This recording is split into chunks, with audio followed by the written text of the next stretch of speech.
18వ కీర్తన 22వ వచనం.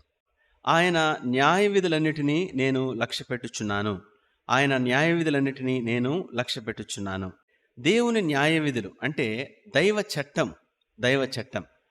కాబట్టి ఆయన న్యాయ విధులు అంటే ఏమిటంటే దైవికమైన చట్టం లేదా దేవుని లా. దేవుని లా. ఒక సత్యం ఏమిటంటే ఈ ప్రపంచమంతా, ఈ లోకమంతా, ఈ భూమి కాదు, ఈ ప్రపంచాలన్నీ కూడా ఒక లా ప్రకారం పనిచేస్తున్నాయి. ప్రతిదీ నీకు తెలిసినా తెలియకపోయినా అలా పనిచేస్తాయి అంతే. నువ్వు నమ్మినా నమ్మకపోయినా అలా జరుగుతుంటుంది. ప్రతిదీ ఒక లా ప్రకారం పనిచేస్తుంది.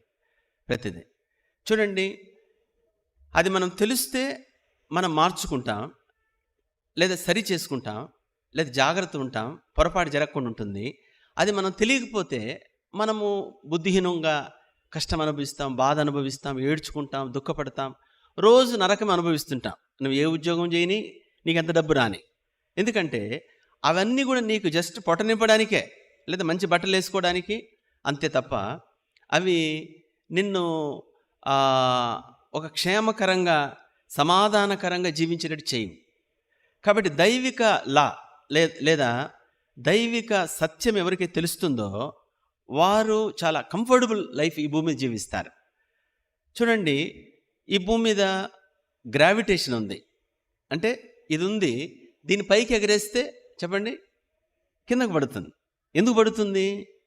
భూమికి గురుత్వాకర్షణ శక్తి ఉంది, భూమి ఆకర్షిస్తుంది అని ఒకరు కనుక్కున్నారు. ఎవరు కనుక్కున్నారు? సర్ ఐజాక్ న్యూటన్ అనే శాస్త్రవేత్త కనుక్కున్నాడు. స్పిరిచువల్ లా అంటే ఆత్మీయమైన చట్టము అనొచ్చు, లేదా ఆత్మీయమైన సత్యము అనొచ్చు. Spiritual law. బైబిల్ దైవికమైన లా అంటే ధర్మశాస్త్రం అంటే దైవిక సత్యము, ధర్మశాస్త్రం.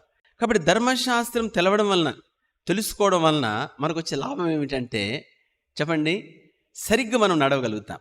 అదే కీర్తనకారుడు అంటున్నాడు 18వ కీర్తన 22వ వచనంలో, ఆయన న్యాయ విధులన్నిటినీ నేను లక్ష్య పెట్టుచున్నాను.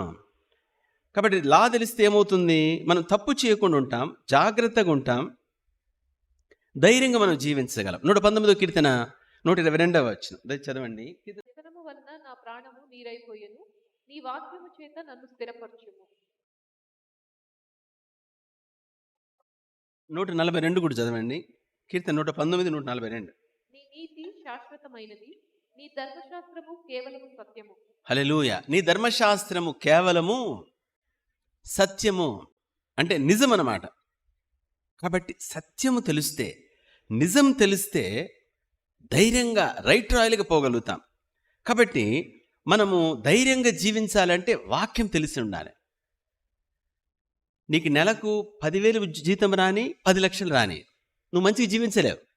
మనం అనుకుంటాం ఏంటంటే, నాకు కానీ ఓ పెద్ద ట్రిపుల్ఎక్స్ ఇండ్లు ఉంటే, నేను పైనుండి అలా దిగుతూ ఉంటే, అందరు అలా చూస్తూ ఉంటే నా జీవితమే భాగ్యమైపోతుంది అనుకుంటాం.